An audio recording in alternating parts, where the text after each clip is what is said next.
जय श्री हरि। राधे कृष्ण दोस्तों, आज हम बात करेंगे विजय एकादशी व्रत के बारे में। विजय एकादशी फाल्गुन मास के शुक्ल पक्ष की बहुत बड़ी एकादशी मानी जाती है। यह एकादशी व्रत के प्रभाव से हमारे हर कार्य में विजय की प्राप्ति होती है और हर क्षेत्र में विजय होना निश्चित हो जाता है। प्रभु की कृपा से हमें विजय जीत की प्राप्ति होती है।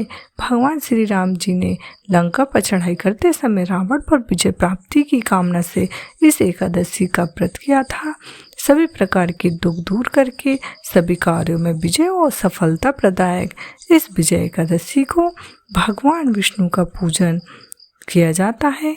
हम सब जानते हैं कि एकादशी के दिन भगवान विष्णु की पूजा की जाती है, लेकिन विजय एकादशी के दिन श्री रामचंद्र जी की भी पूजा की जाती है और विजय एकादशी के कुछ विशेष नियम है।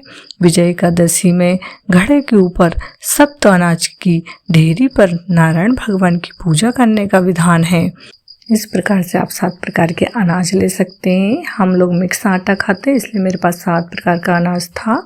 आपके पास नहीं तो आप मार्केट में गल्ले मार्केट में जाकर 7 प्रकार का अनाज बनवा कर ला सकते हैं थोड़ा सा, या फिर आप इसके स्थान पर जौ रख सकते हैं।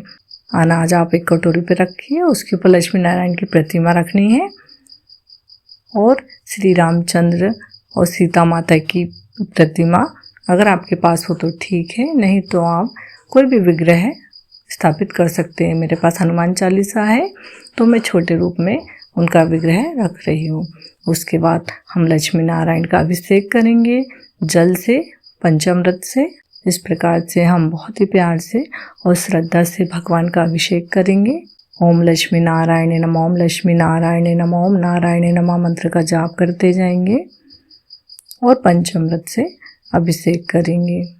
इसके बाद जल से अभिषेक करेंगे और भगवान की प्रतिमा को अच्छे से साफ कर लेंगे। इस प्रकार से हम कलश के ऊपर प्रतिमा स्थापित कर देंगे। आपके पास प्रतिमा है तो ठीक है, वरना आप छोटी सी फोटो का विग्रह रख सकते हैं या आप श्रीफल भी रख सकते हैं लक्ष्मी नारायण का स्वरूप मानकर। इसमें आप मिट्टी का घड़ा ले सकते हैं या सोना चांदी पीतल या तांबे का कलश भी स्थापित कर सकते हैं।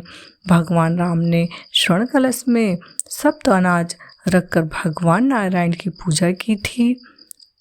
हम मिट्टी का कलश स्थापित कर सकते हैं। इस कलश का दान करना होता है। द्वादशी वाले दिन साथ ही कुछ दक्षिणा और अनाज का दान कर सकते हैं। यह दान ब्राह्मण को करना होता है।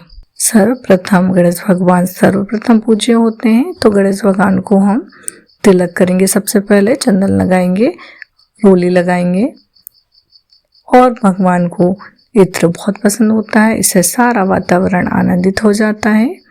तो हम सभी देवी देवताओं को इत्र अर्पित करेंगे, इत्र छिड़केंगे। इत्र आप जरूर छिड़किएगा। 13 फरवरी 2026 को विजय एकादशी पड़ रही है, तो इसी दिन व्रत करना है और जो भी विजय एकादशी का व्रत करता है उन्हें द्वादशी के दिन पारण भी सही समय पर करना होता है। तो एकादशी व्रत 13 तारीख को और 14 तारीख द्वादशी को सही समय पर 7 बजे से लेकर 9:15 तक व्रत का पारण कर लेना है। सुबह की पूजा में हम चावल का भोग लगाएंगे भगवान जी को और उसी भोग को प्रसाद रूप में हम ग्रहण करेंगे और व्रत का पारण करेंगे। इसके बाद हम फूल चढ़ाएंगे और जो भी हमारे पास ऋतु फल हो या जो भी फल मिठाइयाँ हो उसे हम भोग स्वरूप अर्पित करेंगे। मेरे पास बतासे हैं तो मैं बतासे का भी भोग लगाऊंगी। चीकू हैं, सेब हैं और ये लड्डू हैं, तो हम मेरे पास जो भी है मैं उसका भोग लगाऊंगी। आपके पास जो भी फल हो आप उसका भोग लगा सकते हैं। और तुलसी तिलक करना बिल्कुल ना भूलें। भगवान जी को, राम भगवान को, विष्णु भगवान को तुलसी का तिलक लगाएं। और अगर आपने तुलसी दल तोड़ के रखी है, आप एक दिन पहले दशमी के दिन ही तुलसी दल तोड़ के रख लीजिएगा, क्योंकि एकादशी के दिन तुलसी माता को नहीं छूते हैं, नहीं तोड़ते, इसलिए आप एक दिन पहले तोड़ लीजिएगा। और प्रसाद में आप तुलसी जरूर अर्पित कीजिएगा। इस दिन आप तुलसी जी की पूजा भी कर सकते हैं।